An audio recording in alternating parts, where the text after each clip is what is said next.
Hi everyone, just a quick follow-up video regarding the oil gallery plugs. Now in the previous video you would have seen that there was a brass plug that was pressed in.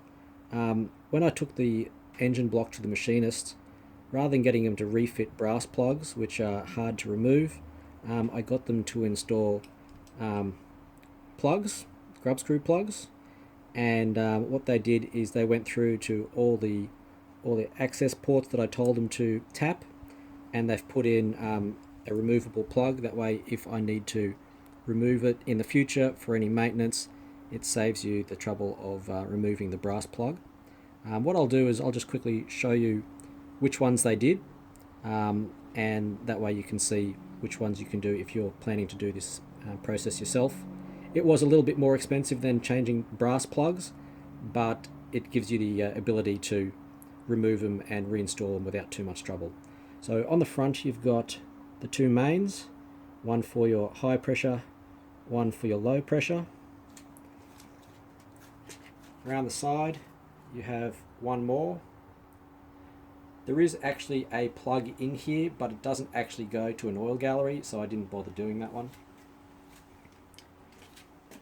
Around the rear there is the opposite end of the high pressure and the opposite end of the low pressure,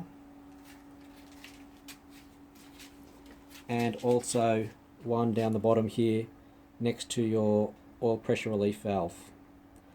Then on the outside you have this little one here, and I'll just quickly turn it over and show you the two on the underside.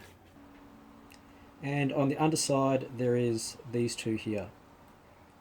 Do not tap the middle one, because that is a return for your oil pressure relief back into the sump. So they're the ones that I did, and they've all been Loctited in by the engine reconditioner. I would have preferred that he didn't, because that way I could check the oil galleries didn't have any swarf or anything in them. So I've been removing a couple to check that.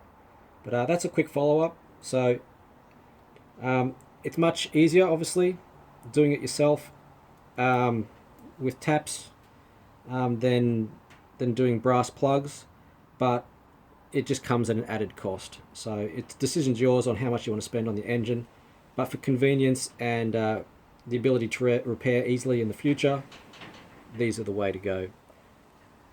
Thanks for watching, and I hope you enjoyed the video.